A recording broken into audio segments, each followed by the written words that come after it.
Welcome to the Modern Watchman podcast, where faith meets the front lines of culture. We break down what's happening in the world, what's behind it, and how believers can stand strong in truth. We're not here to fear the times, we're here to understand them. Because being watchmen means staying awake, staying ready, and staying grounded in the Word. Let's get into it.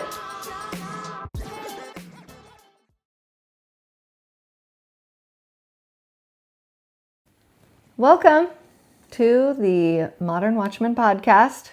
I'm Wendy. I'm Tom. Hello. How are you? You. Oh, I'm great. I thought you were like breaking the, what do they call that? Fourth wall. Fourth wall there. Yeah, I thought no. you were like, I wouldn't break the fourth wall. We're just staring thought you were directly talking- through it at the audience. I thought you were talking to David Patrick. Okay. Today, we are going to actually share a little bit about the ultimate prep, which is homesteading, and a little bit about our journey and how we wound up being on a farm. Because if you knew me before, Tom, I guess, before you, nothing about me is the same. That's for sure. Let's be real. You're still gorgeous. I mean, thanks. That's very nice. Actually, that's one thing I will say. I actually think I'm better looking now than I was then. I'll say it. How about that? I agree. That's about it, though. That's the only thing. Everything else, terrible. Just kidding. Just very different. And the same can't be said for me. So we'll just, What, that you're getting better looking? I, Well, men do have the advantage of aging better than women. So you've got that going for you. You don't have forehead wrinkles like I do. I mean, maybe you do. at least they don't really show up on this camera. But like, you know, when you get the salt and pepper hair, it's very different for men than women and such. Anyway, that's not relevant to what we're talking about today. We're talking about homesteading and how we wound up here. And the reason we want to talk about this, it's actually related to being a watchman, because we have obviously been we've been having conversations like we're having on this podcast, he and I, since we started dating back in 2007. And our discernment, primarily led by you, I would say I've really joined in and adding to the conversation and not just receiving information from you, but adding to the information, like 2020, right? Mm-hmm. Like I would say maybe not even 2020, leading up to the election, and I would say Trump's first term, I started to pay more attention for sure, but it wasn't until 2020 that I started to know things even before you knew them. Or at least when you were like, did you hear about this? I was like, I did hear about that. That never happened before. Never, ever. And I will say I owe a lot of that to Charlie, because I did listen to him every single day. And so I was in the know. And I also followed him on, Instagram and Telegram and all the places. And so if I wasn't hearing, his perspective on it, at least I was getting the headline, sent around. All that to say, you were kind of of the prepper mindset 25 years ago. Is that fair to say? Yeah. You were already mentally prepping and trying to organize your life in a way that was pointing you in a direction of discerning the times and being prepared for what you thought might be in front of us. And as is the case with everything, it's like slowly and then all at once, like COVID year 2020 was an all at once year, but like there's a decade of things that are coming into play. And then it's like all of a sudden you lose a bunch of ground all at once. And that's when people all of a sudden are like, oh my gosh, paying attention. And in reality, all the things that are coming to fruition in that moment when everybody's waking up have been building under the surface for a decade leading up to that. So it always takes much longer. Like if you would have asked us back in 2008, 2009, when we thought the dollar would collapse, or, when we'd, descend into civil war. It would have probably been pretty imminent even back then. At least our thoughts on it would be. Would you say that's fair? Yeah, I mean, would say I've like learned over the years too that just like these things take usually more time than you expect, which is a good thing and something you need to learn to like temper and not be like Rash, well, and not be like panicked. yeah, exactly, not be Yeah. in this like heightened state. Like, believe it or not, even if we talk about it on a podcast often, it's not like We're still living our life. Like we're still, we like to Yeah. say we live 1 foot in and 1 foot out. We have to keep well, and what we mean by that is like 1 foot in preparation and 1 foot in normal as life. if everything As will if- always be the way that yeah, it is. Yeah, just You have times to. are good and they always will be. And honestly, we're going to get there. I don't want to jump ahead too much, but like when you make decisions based in fear, they're not authentic. They don't stick. It becomes really erratic, and it's almost like you burn out on the plan that is the right plan, but you do too much too fast. Tom's a real estate agent. We see a lot of people think they want, a certain thing, and they go so far so fast that they burn out and they end up selling and, going back to the way it was, but we'll get there. So what I wanted to say is when we started dating and we got married, we dated a year, got married, been married ever since, as marriages go. Coincidentally, And so as it would be. when we were first married, we were about as broke as you could imagine. And we started our marriage living with my mom. And then we moved in and had roommates because, we lived in California. We were in our early 20s. We had roommates. One of them might have had a baby in the bathroom, if you know a little bit about some fun stories from our past. Let's not I'm tangent just too placing people who know us, placing it on the timeline. much. Well, they there. already know. So we lived with roommates. Then Tom got hired at South Lake Tahoe Fire. And that was when we started to get our act together a little bit more. Because before that, you were in the military. That's the whole thing. We talked about that the other day. All that to say, before we got started to get our act together in real life, where we had like our own home and stuff, like I don't even mean owning a home. I just mean like didn't have roommates. That came like years into our marriage. Those first couple of years, our idea of prepping or being prepared for what we thought might be coming down the line looked very, very, very different than what our life and our prep and our plan looks like today. And a lot of that had to do with situation. It had to do with money. It had to do with the means we had and what we had to work with, right? So what would you say at the first part of our life, because you were kind of had the plan and I was just along for said plan. What was the first? It was kind of a bug out plan, I feel like. Well, I would just say like it started off very immature, but I was just I'm fine. It's fine. Okay. Go ahead. It started off very, I would just say immature. Like I knew that it was good to be prepared, Have a plan. but limited means, less understanding of like the big picture, and a little bit more like in the earlier stages of my own like awakening, even though I was still in like 6 or 7 or 8 years in, still more in just the like a little bit more like frantic or just like disorganized and like it could go any day kind of mentality. And by that, what were you concerned about then, primarily?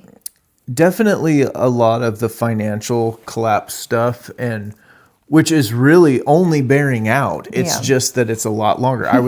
I followed a guy by the name of Ron Paul, Dr. Ron Paul, who's a longtime congressman, a longtime Presidential critic. candidate. What was that, 2012? Yes. Yeah. A huge critic of fiat money, a huge critic of the Federal Reserve, a huge he was just the watchdog. He was the watchman. He was calling it out years ago, back when our debt was probably manageable.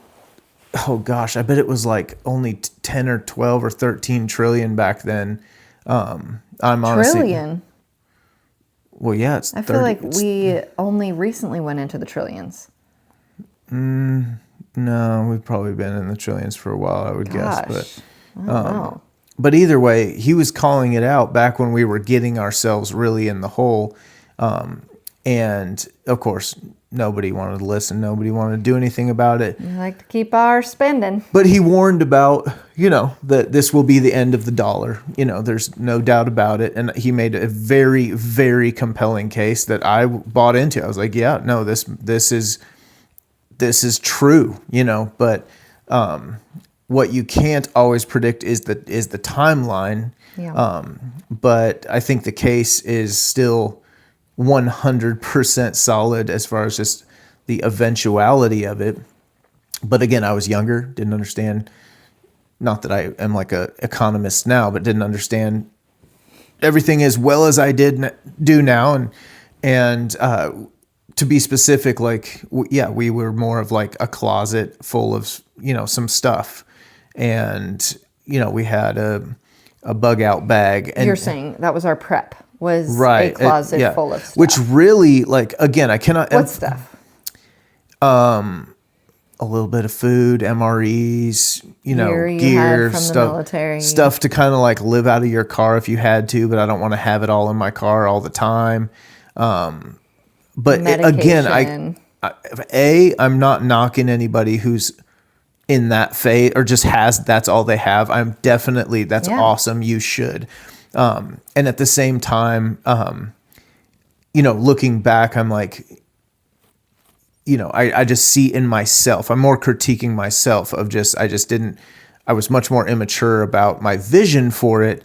But also I just wasn't at a place where I didn't have the means to achieve what I ultimately wanted to either. And that's and God is good. That's really the storyline that we're going to talk about tonight, is really just like God's goodness. But I will say it was always just impressed on my heart. It's hard for me to even put into words, but I always felt like ever since I can remember that I would see the end of the world. And I've always wondered, does everybody feel that way? Well, I felt that way as an atheist, not even having any context for the world ending. Like, if you're a Christian, you know that there is a final chapter of the book. And if you're not, no one ever talked to me about end times, or there was no reason for me to have that in my brain at all. But from a young age, I thought I would see, literally my visual was the world being destroyed, not even the world ending as we know it. And I've met a handful of other people who have had that same, just gut feeling all their lives. And again, I'll be the first to admit either, God could have put it there, or it's a common just thing people feel, or it's some sort of trauma response from something that happened to me before I was sentient. I don't know, but that's something I've always felt. And you like that word, sentient. I like a lot of words. Times now. I'll use it again. I bet. If I need to. You don't use it outside of the podcast, really. Well, how often do people say sentient? You've been saying it. Twice in a week? You probably said it 4 times. 4 times. Mm-hmm. Carry on. Well, here comes a 5th. Get ready. But so before you were sentient, you might have been traumatized, and that's why you. Well, yeah, I've just always felt this feeling, but beyond just that feeling, I don't know. I've just always been kind of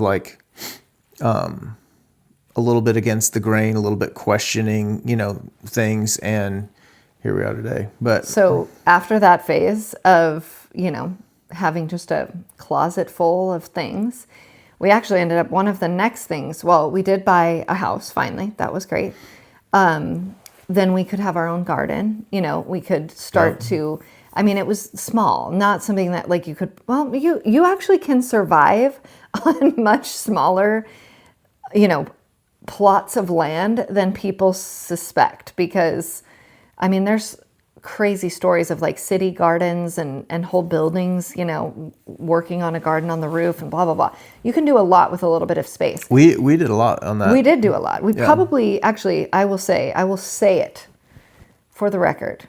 We had a more successful garden in our small suburbia backyard than we do on our 84-acre farm. Like, it is almost overwhelming what we can do with the big space, and we always overcommit, and then there's too many things going on, and we don't, like, if you have your thing and you do your thing. I feel like that was the season of us having a garden. And I say us, I don't know that I ever touched a plant out there, okay? Because I was still very much in my city girl life, and I was like, look, that's Cadence, dirty. toddler Cadence, and I gardened the heck out of that place. She did do that. Well, and it's also very different because, like, and Canada. Cadence and Nevada. Cadence in Nevada is what I was trying to say. She, for a while, went by Canada. That was her make-believe name. Remember? I thought she was named Canada. I might bring that back. Canada. But Cadence and I in Nevada. Nevada was a completely different climate to be gardening in, right. And so it was definitely easier in a lot of ways. Granted, after our first year of gardening, the wildfire smoke. Remember that? Our tomatoes wouldn't ripen because literally we lived under a haze for 3 months. 3 months. I was pregnant. It was awful. Like, you could not see, if you know anything about we couldn't see across the cul-de-sac for a week. Awful. Do you remember that? Yeah, you couldn't see the Sierra Nevadas that were right there. The sun was blotted out. It was orange all day, we a definitely sunset. have. Our sentient being has been traumatized. You just dropped it multiple times yourself. I'm trolling you a little bit. It's good. So we gardened. We had a little bit more flexibility to do, when you own a property, you can put in the things you need.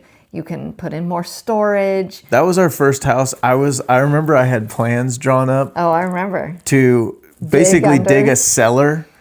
Or a safe I room. always wanted a root cellar, and that I wanted it for the garden, but I was like, this is going to be awesome, and it's going to be kind of extra square footage, just more storage area, but specific pantry, root cellar storage. And thank goodness I didn't break ground on that project before we ended up selling our house. That would be hard to explain. That would have been a tough one to wrap up. You have a hole underneath your house that... Why do you have a hole, Jeffrey Dahmer? Yeah, what's going on here? But then we kind of had to take a step back in order to take a step forward. We moved, we sold our house, we moved into a rental while we were looking for a farm. And well, honestly, we hadn't even fully decided on Tennessee at that point. We knew we wanted to have land, and we were kind of looking in the Oregon, Washington area. My best friend at the time lived in Washington, so we went up there a couple of times. It just never felt like this is where God was leading us. And by that point, I was a Christian, don't worry. So I was praying and stuff. But we kind of sold our house a little bit, I'll say on a whim, because we had remodeled it. And I'll tell you why we sold that house. I'll tell you why. The dinner we sat across. No, that wasn't it, actually. That was it for me. That was it for you. Why did we sell it? I'll tell you why. I spent a year remodeling that house, and we put floors all the way through it. Yeah. And in hindsight, I can't believe I picked the floor we picked. It wasn't that cheap for the poor quality. The product, yeah. But we had 2 golden retrievers, Harper and Ruger. Sweet and babies. I started to see their claw marks in it within immediately. Within a month. Yeah. And I was like, I'm not reflooring this house, honey. We are selling this house while it looks as beautiful as it's ever looked. Yeah. Because we had redone we had put tile in the kitchen, tile in both the bathrooms, these wood floors. I even forget what they we were. We had fully demolished and gutted. The very first thing we did when we moved into that house was demolished the hall bathroom.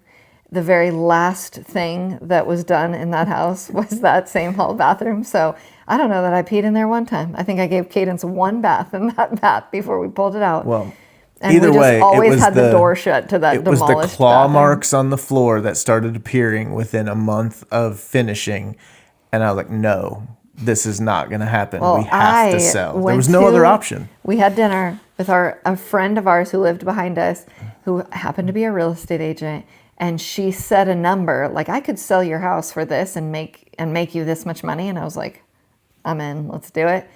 And we did. I mean, it was like a month later. I feel like it was so fast that we like sold it, and then we had an escrow.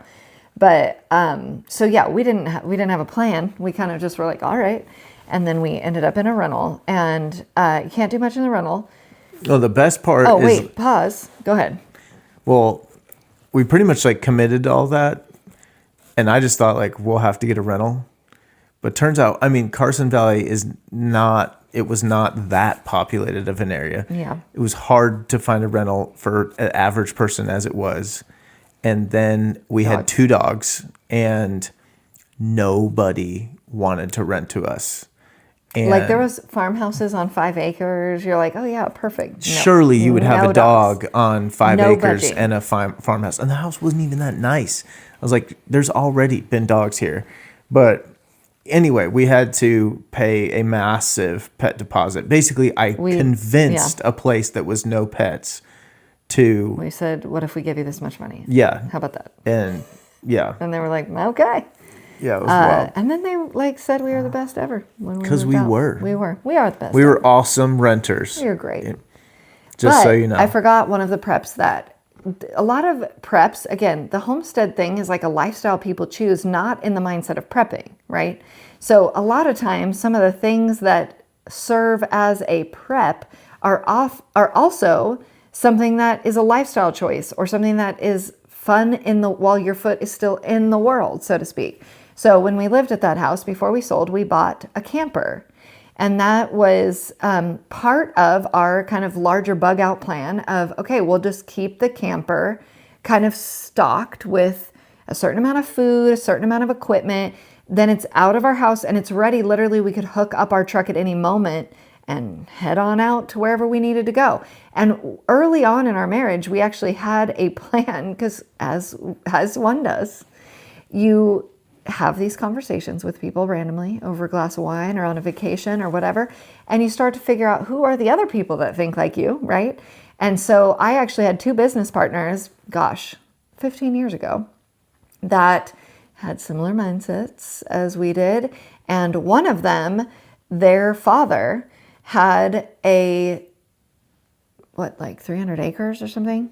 Like a pretty extensive plot of land up in Northern California.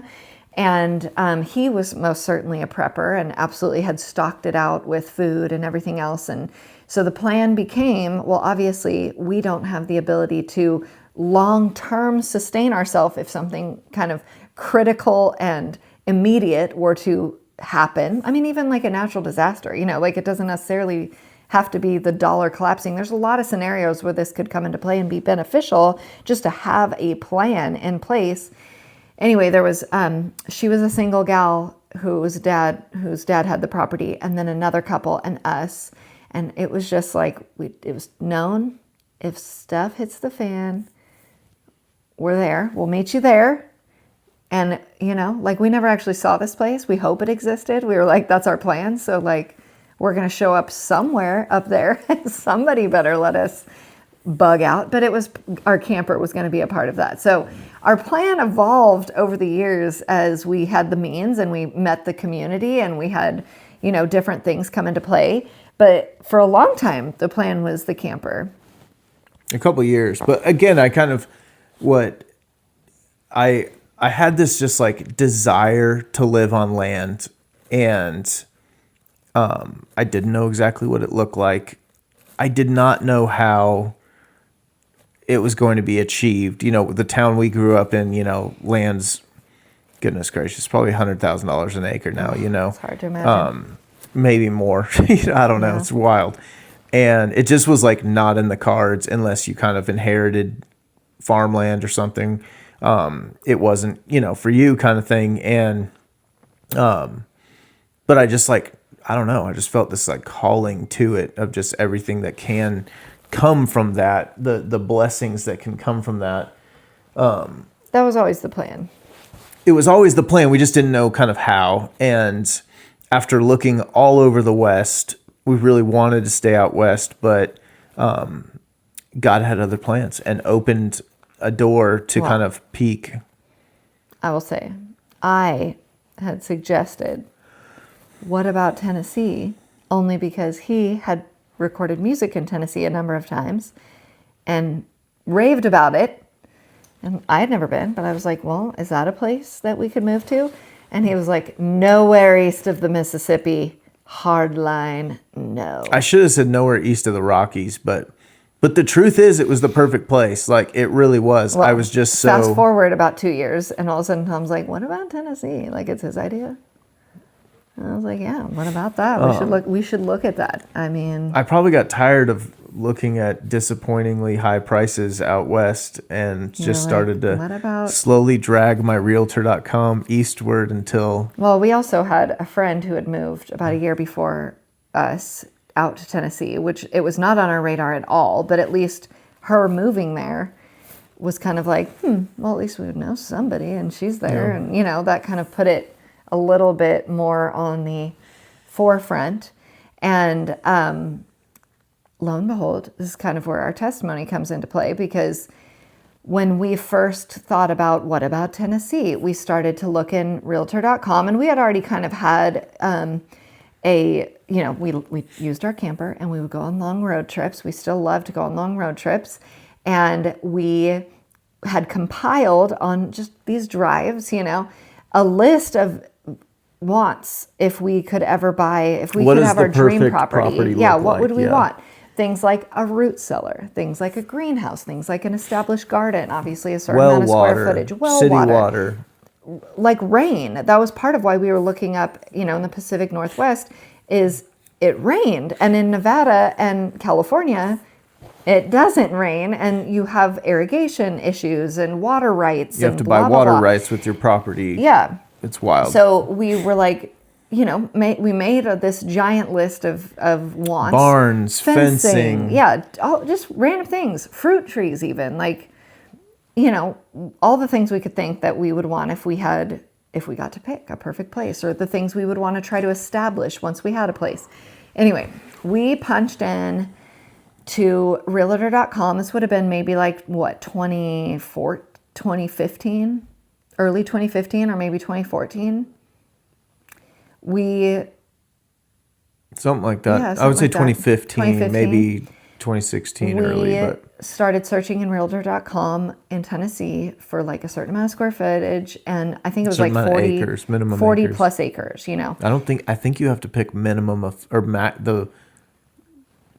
the highest minimum is 15 on realtor.com, I believe. Okay. Well, I think we were looking for 40 plus. I feel like we were looking for, that was also the other thing, is like ideally, if we're going to move across the country, we want to get a bigger chunk, if possible. So the very first thing that came up when we plugged in all these things are the farm that we're currently sitting on. Like, first thing at the top of the search results. And I remember scanning through the pictures and like, root cellar, fruit trees, established garden, barn, greenhouse, certain amount of, like 4 bedrooms, not even 3 bedrooms. I was just like, oh my gosh. And the price, I was like, oh my goodness gracious. Like, I took that, just even discovering this place, as a sign from God. What you want is here, is in Tennessee. You can get what you want here. I in no way thought, are we going to buy that place? Namely, because I had just incorporated my business and he had retired out of the fire service. So our income was a little bit sketchy according to people who want to loan you money, right? Like, you have to have... We needed 2 years of IRS documentation of your business being profitable or whatever.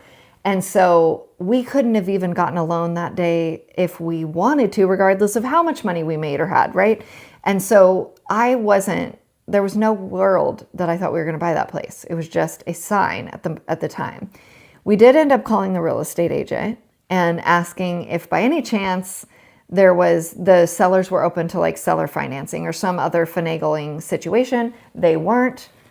Obviously, that's rare. Sounds good. Moving on, But that was the moment where our whole direction kind of pivoted towards Tennessee. And we were like, okay, that's where we want to go. Let's like have that on the docket. Now we thought, okay, we'll visit there.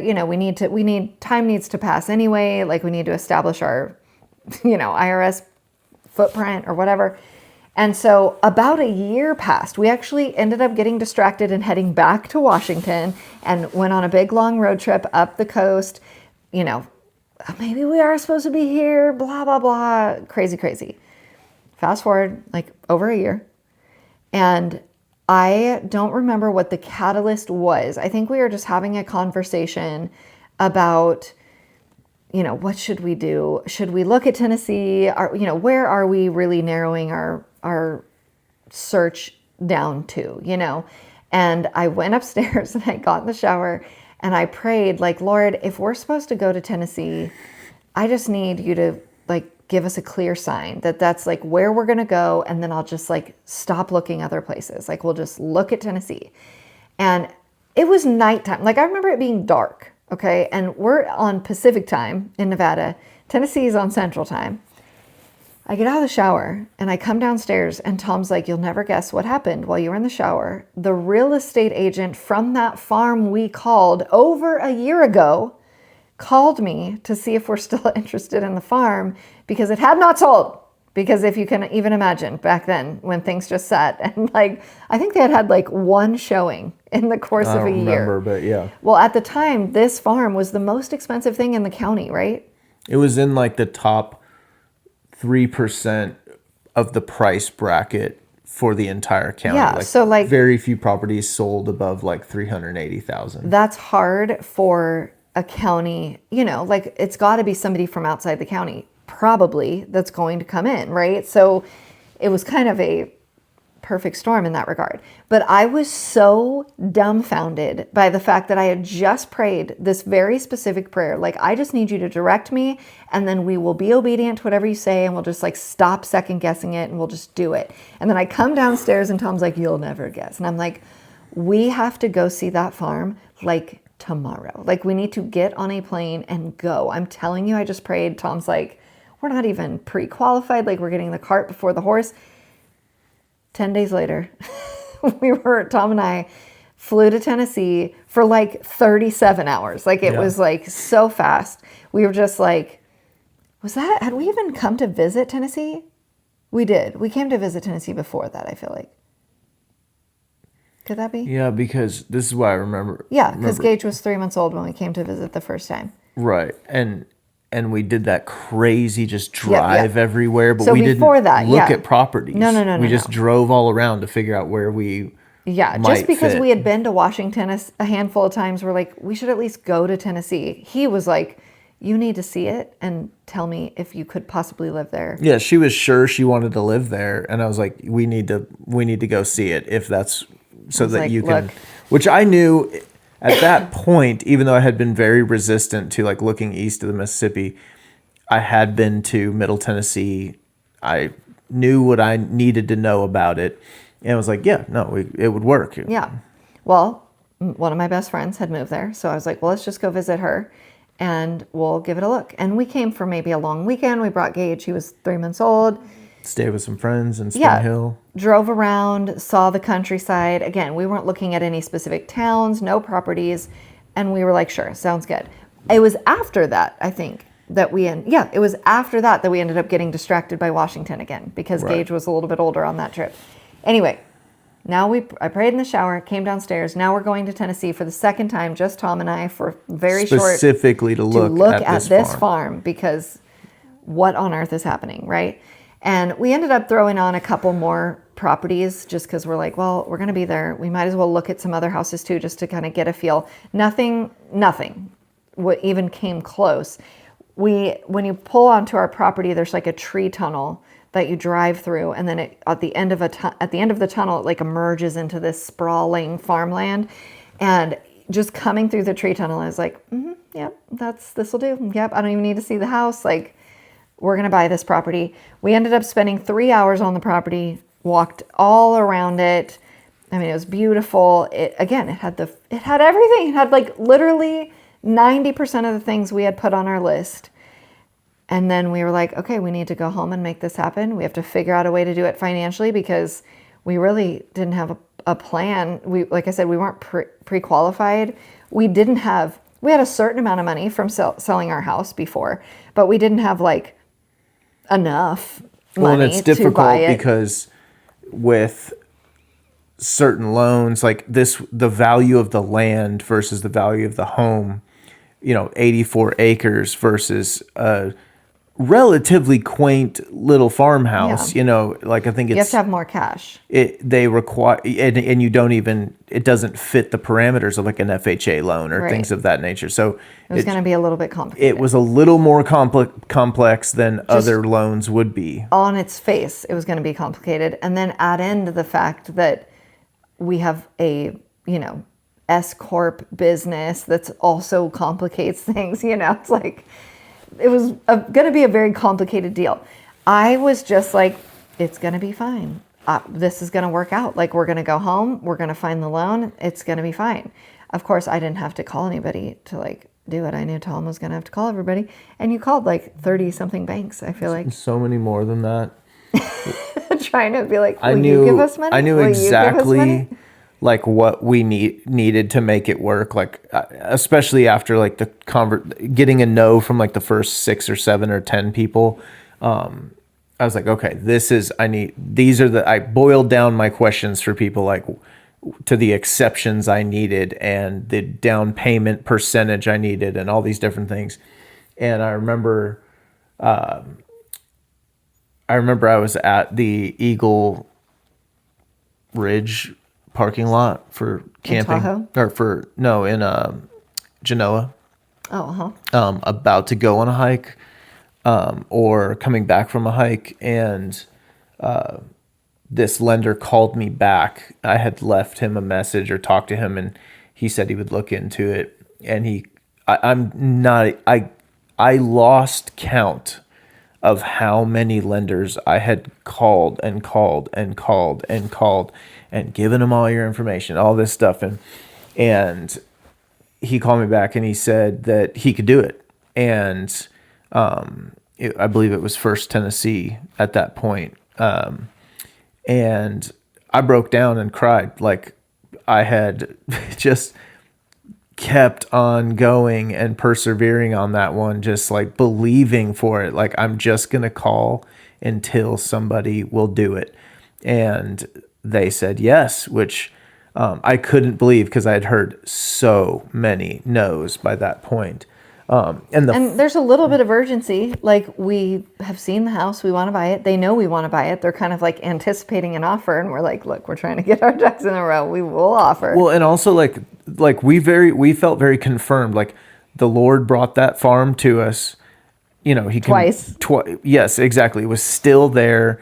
We went and saw it. We were becoming very, very confident that like, God, you're bringing us here, and okay. And so that is why I had the ability to keep going on that, because we were just so sure, like, this is it. Like, this is what we've been spending a couple years we're like looking for. This is it. So you can't give up when, it shows up. But I still couldn't believe it when the guy said yes, because I had been just so beaten into the ground over no's. But so we make an offer. I'll just tell you. Can I say numbers? Like, I feel like it's relevant. You remember them better than I do. Yeah. I think the house was listed, again, a house in 84 acres. Hold on to your pants because it's going to hurt your feelings to think of what you have to spend now. But it was listed at $428,000. We offered $408,000, and our lender was like, if you offer more than $400,000 for this place, they were like $385,000. Yeah, he was like, you need to. House is worth like $380,000, $385,000. Yeah, you got to go low, and which was mind blowing to us because, we were looking at 10 acres in Oregon for $700,000. Yeah. You know what I mean? Like, it was just so wild to think about. So we were like, we felt like the Lord had said, be as generous as you can, like, offer what you can. It's a precarious situation with the money and the cash and the loan and blah, blah, blah, but do what you can do. We offered 408. They rejected it. Did not counter, rejected it, which was like, I thought we were friends. Like, we spent time with you and like, you haven't had any offers, not one offer, just counter back. Like, goodness gracious. Anyway, we ended up offering again.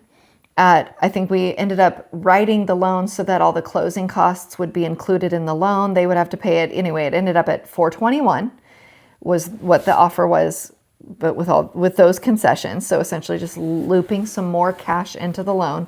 They accepted that.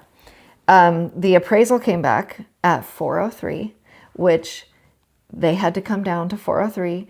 If they would have taken 408, the appraisal probably would have come back for 408, but didn't work out that way.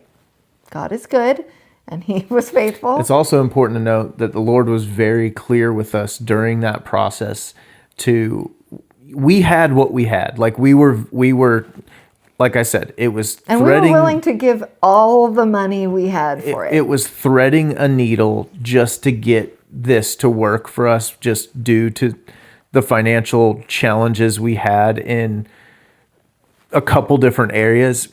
And so, but at the same time, the Lord very clearly was telling me, be generous with them. I'm going to do the heavy lifting here. Give them what they need and don't hold back. Right. And so we offered as much as we could. You know what I mean? It's not that we gave everything we could, and I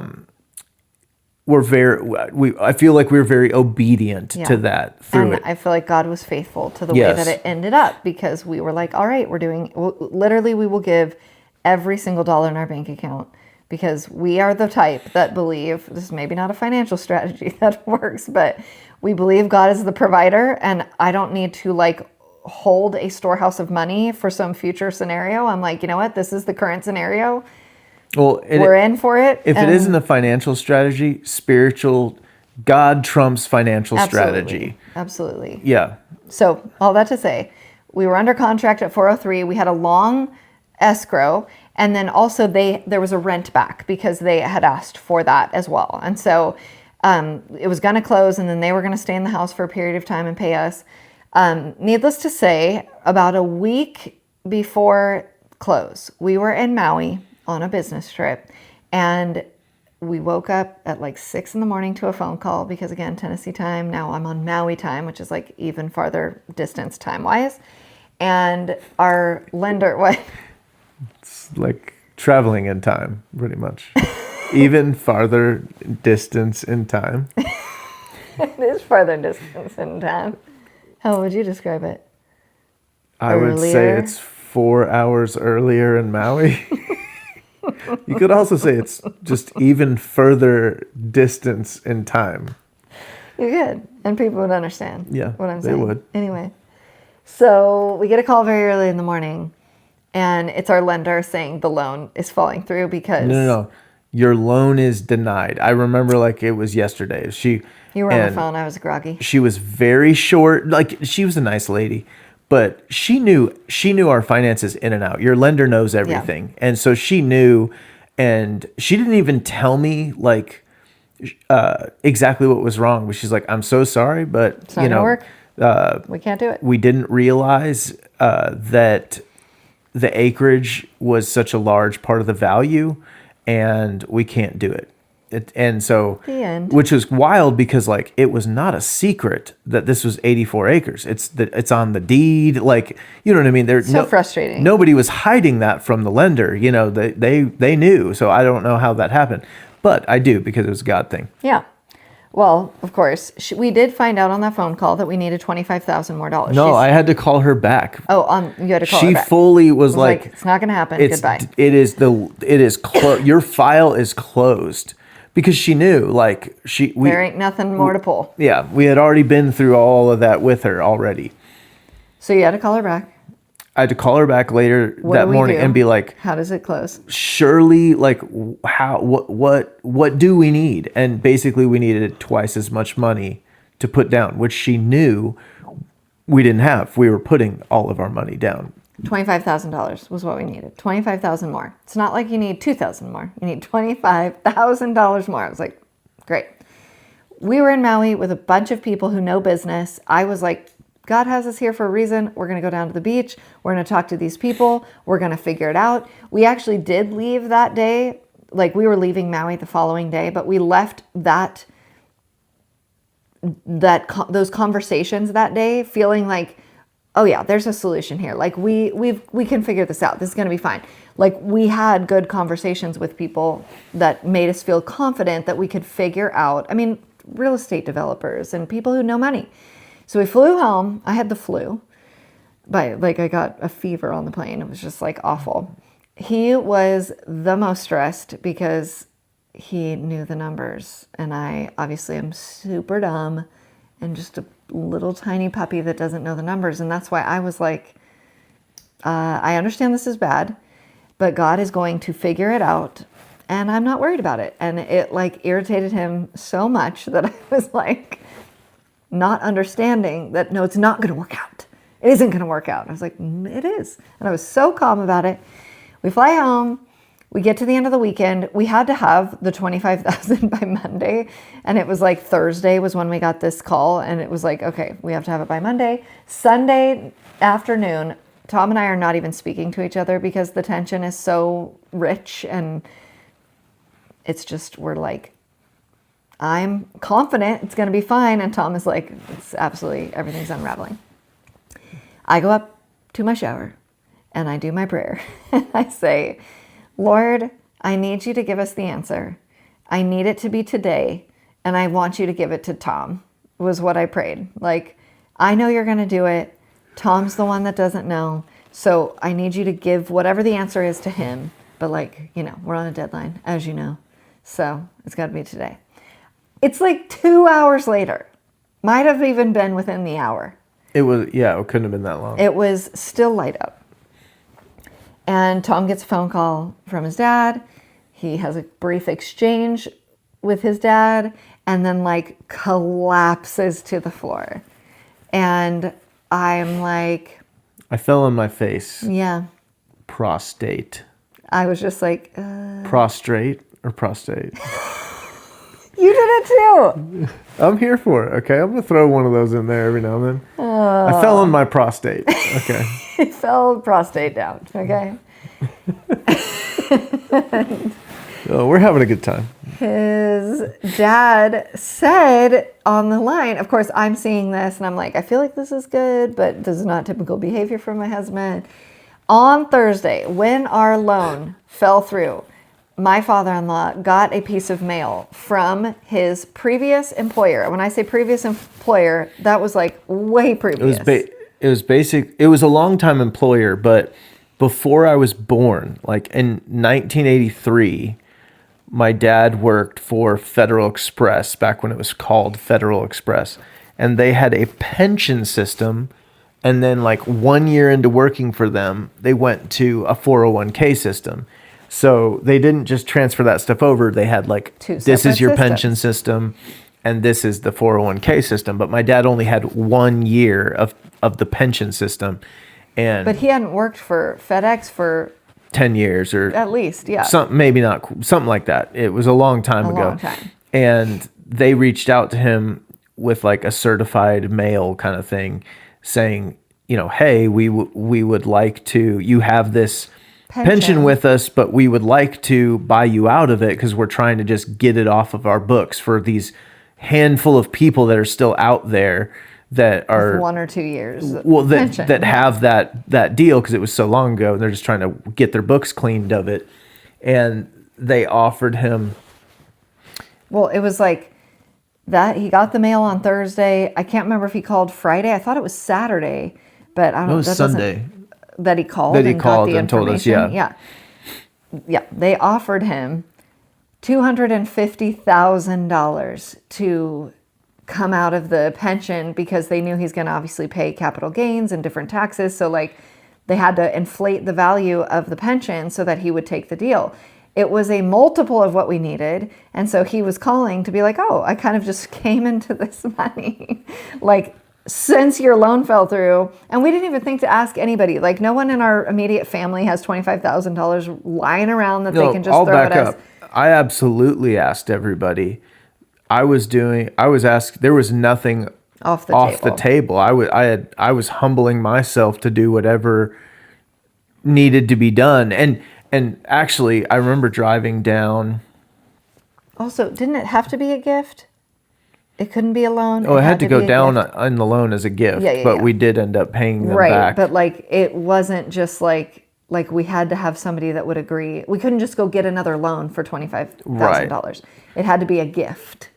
But I remember like driving down the road and just thinking like, Lord, I've sold my house. I've now given notice on my rental. I was planning on being out of here. Like my family's going to be homeless. No, seriously. Yeah. And I was like, I will eat crow. I'll eat humble pie. If I have to go back and buy my own house back, like just like go back to buying a regular house in a neighborhood like I had before, then so be it. But I just was like, as a husband, as a father, God, I just need to know what you'll have me do, because I really feel like you're telling us this is going to happen, but it is in the natural. It is not going to happen. Like it's over. So I just need to know at this point. I will humbly go do whatever you point me to. But right now, I just felt like I was just stranded in the ocean. I didn't know, there was no direction to start swimming, but I'd asked everybody.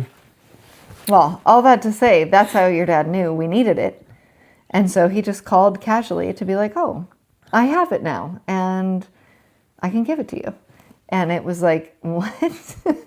Wild. I mean, we did end up moving. Obviously, we live here. And what's crazy is on Monday, we call the bank and we're like, we've got the money.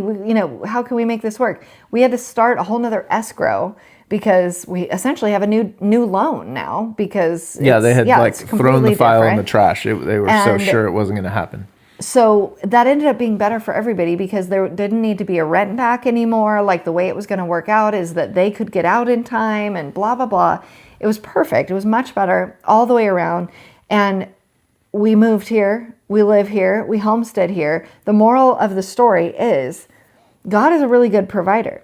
And when you are obedient, even to the things that you can't see, you don't understand, like, why are you calling me to this? Or what are how is this ever going to work?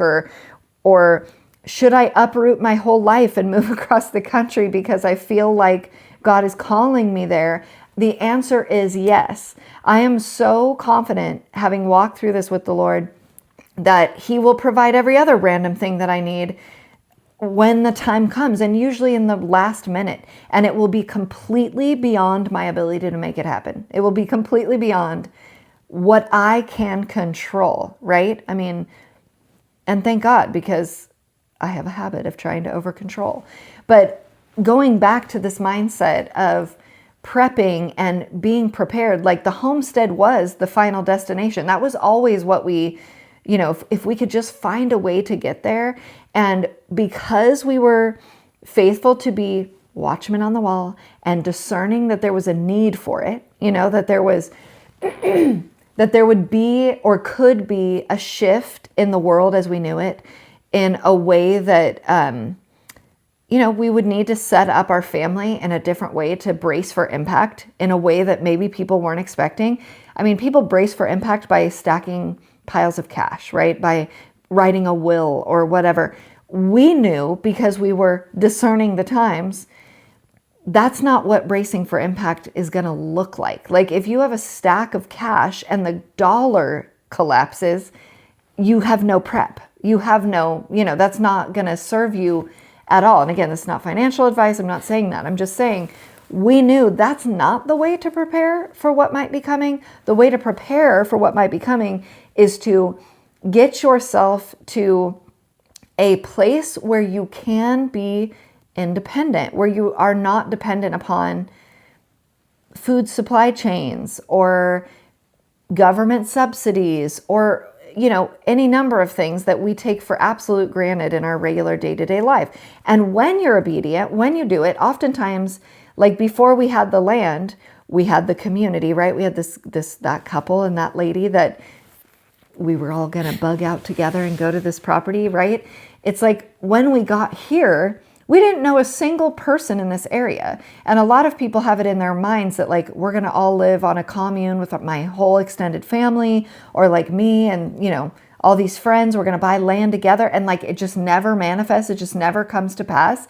Well, sometimes God has a completely different plan than what you think. When people ask you, when we landed in the town that we landed in, and people ask us like, how did you wind up in this place? It's like, only God could put us in this teeny tiny town that nobody's ever even heard of, that no one from this town has ever even met a Californian. You know what I mean? Like, just so random that we would land where we land.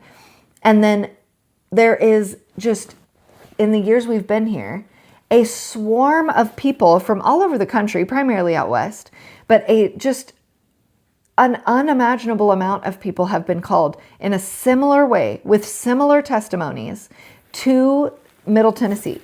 And they didn't come for jobs. They didn't come because their family lives here. They didn't follow a church. It doesn't make sense, and they don't know why they're here. And we used to joke years ago in our church group, which was all but one couple. There was like 35 couples, and only one was from Tennessee. And we would just joke that we're here for the thing. Like, we're here because God's doing a thing and he's going to tell us what it is, like when the time comes. But nobody really knew. We just know this is what we're supposed to be doing. This is how we're supposed to be preparing. And when you are the watchman, and when you are discerning, and when you are taking action and being obedient and seeing God's faithfulness in it, and then you get here and you see he's doing it in other people's lives also, wild. So the community that we have built here is so aligned with Christian values, obviously conservative values, homestead communities. We all you live right by the Amish and you do this well. And we over here milk a cow and you over there do this. I think that even before we ended up here, I knew that I couldn't tell you exactly when I figured it out, but just that homesteading was the ultimate prep. I had a lot of issues with the prepper community and in my own self. I was just you can't accumulate enough extra food for the rest of your life. I don't want to live off of freeze dried everything for the rest of my life. Now there's a place for that stuff. Don't get me wrong. But I was just this isn't sustainable. This doesn't make sense. Yeah. It's not. It's what it is it's a bandaging of an insecurity, of a fear. It's not getting to the source of it all. And I couldn't tell you exactly when, but I at some point I was like, you know what? It's living an agrarian lifestyle. It's living in a manner in which you can kind of raise your own stuff. And again, we absolutely still shop at the grocery store, but it's people do ask me, do you have to go to the grocery store anymore? I'm like, oh yeah. It's fascinating because coming to the South, culturally, especially in southern Middle Tennessee, we're one generation removed from people. I mean, it is still very common for a family to raise a hog. Mm-hmm. Now, how common is that in Sacramento, California? You know what I mean? I'm not saying nobody has a hog, yeah, but it is not super common. Almost nobody but has a hog. It is still very common around here. A lot of people will raise a hog or two, or other things, or beef cattle. And one generation ago, a lot of the people in my town were milking a cow.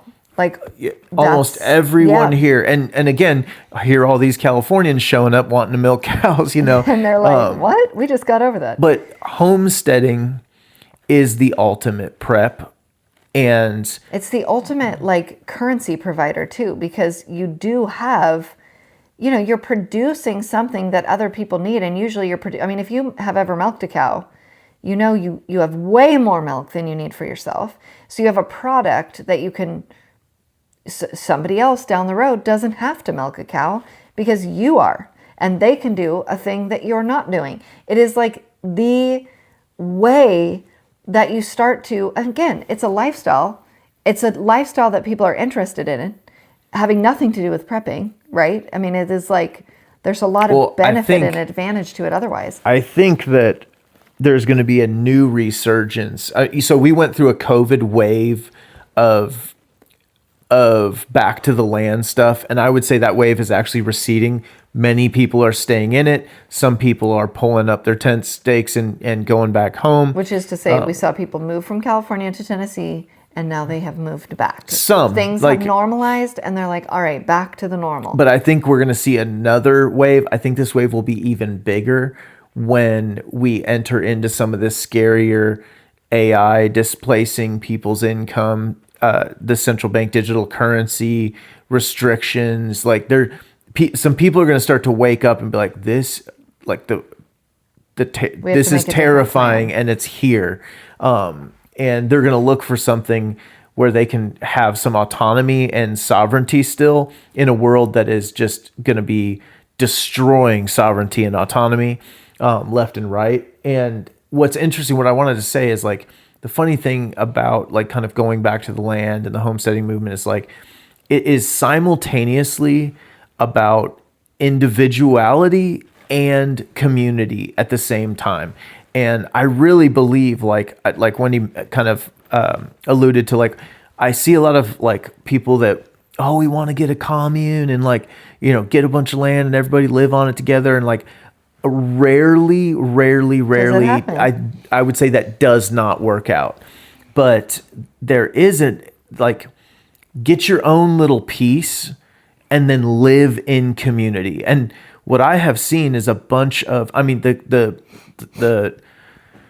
homestead back to the land movement is thriving in southern Middle Tennessee. And it is a bunch of families that have their own little piece, but are absolutely doing life together from church to homeschooling to trading and bartering to, you know, like it's for years I got a year I got my milk from a friend before we got our cow and milk, and then she stopped milking. You know, it's like, it is amazing how it sustains itself, and you don't need what you think you need. You just need to be obedient. And actually, that's what the reason why we did want to share the story, share our testimony, because God is good, of how good God is, and just how God is in this, like this whole journey. The fact that we have a podcast, the places and that the Lord has, the places that the Lord has placed us is what I was going to say. I didn't know if that was going to work, but all of it, He's just been in it, through it all. But what I really do believe it leads to so much of this next chapter that we're all going to experience in the next decade of the AI. Just things are going to change. World. It's like the way the internet changed the world, except this is going to be a sea change, a completely, I mean, in 1995 we lived life a certain way, and in 2000 we lived life a completely different way. You know what I mean? And definitely by 2005, you know, a decade later, it was totally different. Yeah. And we're entering another decade like that, and there's some things just from an economic standpoint with the the U.S. dollar, the landscape currency-wise is going to be substantially altered. Artificial intelligence, and the combination of those things with the central bank digital currency that I really believe that, you know, it'll touch us all. It's going to touch us all, and there's going to be a calling on more people. Yeah. But even if it's not like moving to Middle Tennessee, that's okay. But seeking out ways to where you can be more independent, preserve some sovereignty and autonomy for you and your family, and build community have together. Have a plan. even if it's the earlier stages of our prepping journey, like the closet full of supplies, or the car that's kind of ready to go, or a camper that can serve as a vehicle that is flexible for wherever you might need to go or be or do or whatever. But I think if you wait to the last minute, it's what we saw with COVID, and you make a decision based out of fear, it doesn't stick, or it doesn't always stick. That's what we're seeing with people that just got like to the end of their rope really quick, moved across the country, thought, I'm going to buy land, I'm going to build, they're back in suburbia. They're back in suburbia. And I don't say that condemning. It's just like, you weren't really watching the times. You just got to the end of your rope. It wasn't so much out of obedience necessarily. Maybe it was, but if it was, now what? Now, where are you operating out of now? It was such an interesting, and it still is continuing. It's an interesting phenomenon to watch. And not everybody, there's a lot of reasons why people are doing what they're doing. So I'm not speaking about like everyone who has done this is doing it this way. But it does seem that, here's the way that I put it earlier. You will sacrifice. You either get to choose your sacrifices or they will be chosen for you, right? That's ultimately, we're all going to hit that place where you better believe when I'm out there this morning milking the cow, because Tom thought he was going to be here to milk and he wasn't here to milk. And so I'm having to do it with my kids and it's interrupting my homeschool day and whatever. So, it's not all glamorous. It's not like I want to be out there dealing with my cow who has diarrhea and trying to kick me and milk my cow this morning. Okay. But those are the sacrifices I have chosen for myself, as opposed to sacrifices that have been chosen for me and I'm now trapped in them. Right. So going back to the point being, be a watchman, pay attention, recognize what's happening, look a little bit further ahead, have a plan. Answer the call that the Lord puts on your heart. Absolutely answer the call. I definitely... Do the thing. It's okay. He is good. He will provide. He will go so far before you, you won't even believe like how quickly things are resolved, or the things you fear. Like, when I get there, am I going to have friends? Are my kids going to have friends? Or the impossible that he makes possible. Like, it was, at one point, it was impossible in the natural for us. And it was a long journey, but I just am so glad, that we didn't give up on him. Yeah. You know what I mean? That we didn't quit. Just because it didn't look like he was doing it the way we wanted him to do it. And like Wendy said, like, it is hard. I could go on and on about the way we fail daily still at homesteading. Like, it's not about, there's a whole like glamour culture of the homesteading thing. I just don't care about any of that. I do like seeing people's cool Instagram clips of it, but I don't look at that as real life. It's just cool. And I'm not hating on any of that either. It's just, that's not real life. But it is really hard sometimes, but it is also so good.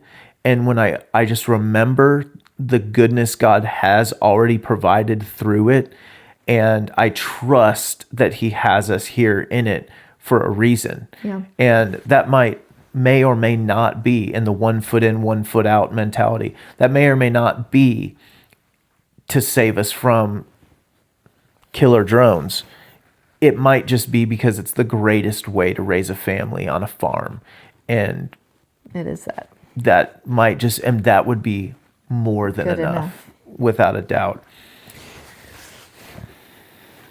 That's all we have for you today. Be faithful. Be watchmen. God is good. Go back to the land. Back to the land. Okay, bye.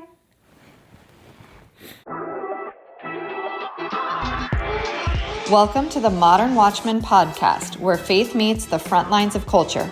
We break down what's happening in the world, what's behind it, and how believers can stand strong in truth. We're not here to fear the times, we're here to understand them. Because being watchmen means staying awake, staying ready, and staying grounded in the Word. Let's get into it.